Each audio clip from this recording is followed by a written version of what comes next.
విజయవాడలో తీగలాగితే దేశమంతా విస్తరించిన ఉగ్రవాద సానుభూతి పరుల వివరాలు బయటపడుతున్నాయి. సోషల్ మీడియా వేదికగా ఉగ్రవాద భావజాలం వ్యాప్తి చేస్తూ అమాయక యువతను ఆకర్షిస్తున్న కీలక వ్యక్తుల వివరాలు ఒక్కొక్కటిగా వెలుగులోకి వస్తున్నాయి. విజయవాడలో 3 సానుభూతి పరుల అరెస్టు నేపథ్యంలో వారితో లింక్ ఉన్న వారిని పట్టుకోవడానికి అధికారులు ప్రయత్నిస్తున్నారు.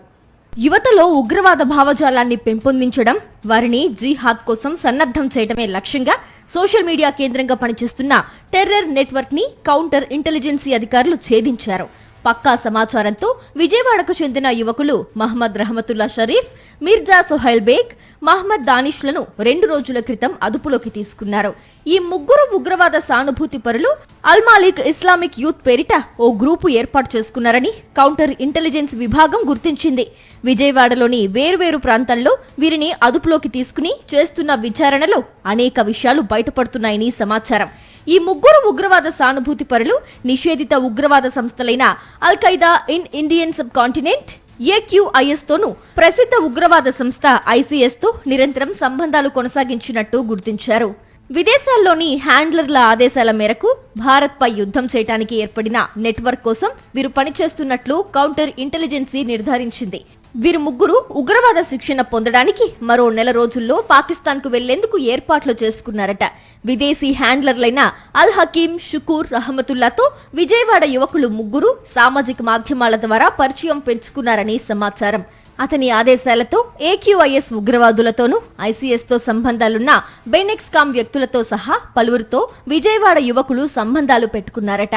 వారి ఆదేశాల మేరకు ఉగ్ర కార్యకలాపాలకు పాల్పడేవారని విచారణలో తేలినట్టు సమాచారం. విజయవాడలో అరెస్టైన 3 ఉగ్రవాద సానుభూతి పరులు రహమతుల్లా, సుహైల్ బేగ్, దానిష్లు ముఖాలకు మాస్కులు వేసుకుని ముజాహిదీన్లుగా ప్రకటించుకుంటూ సామాజిక మాధ్యమాల్లో పోస్టులు పెట్టేవారని అధికారులు నిర్ధారించారు. ఓసామా బిన్ లాడెన్ వీడియోలు చూస్తూ స్ఫూర్తిని పొందేవారని తేలింది. జాతీయ జెండా స్థానంలో ఐసిస్ జెండాను పెట్టడం, జాతీయ గీతాన్ని హేళన చేయటం, జాతీయ జెండాను దహనం చేయటం, ఐసిస్ ను పొగడటం తదితర చట్ట వ్యతిరేక పనులు చేసేవారని విచారణలో తేల్చారు. ఈ 3 ఇచ్చిన సమాచారం ఆధారంగా తెలంగాణలో ఉన్న సైదా బేగంను కౌంటర్ ఇంటెలిజెన్సీ అధికారులు అరెస్టు చేశారు.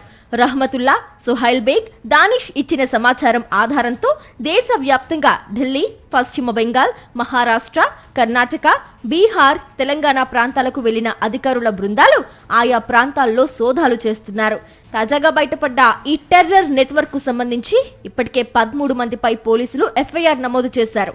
ఇంతవరకు 7 నిందితులను స్థానిక పోలీసుల సహకారంతో అదుపులోకి తీసుకుని విచారణ చేస్తున్నారు. ప్రస్తుతం సేకరించిన సమాచారంతో మరింత ముందుకు వెళ్లేందుకు పోలీసులు ప్రయత్నాలు చేస్తున్నారు. కేవలం ఈ 13 మంది మాత్రమేనా, లేక ఇంకా ఎవరైనా ఉన్నారా అనే కోణంలో విచారణ చేస్తున్నారు. ఇప్పటికే ఏవైనా ఉగ్రదాడులకు ప్రణాళికలేమైనా చేశారా వంటి అంశాల్లో విచారణ జరుగుతున్నట్టు అధికార వర్గాల ద్వారా అందుతున్న సమాచారం.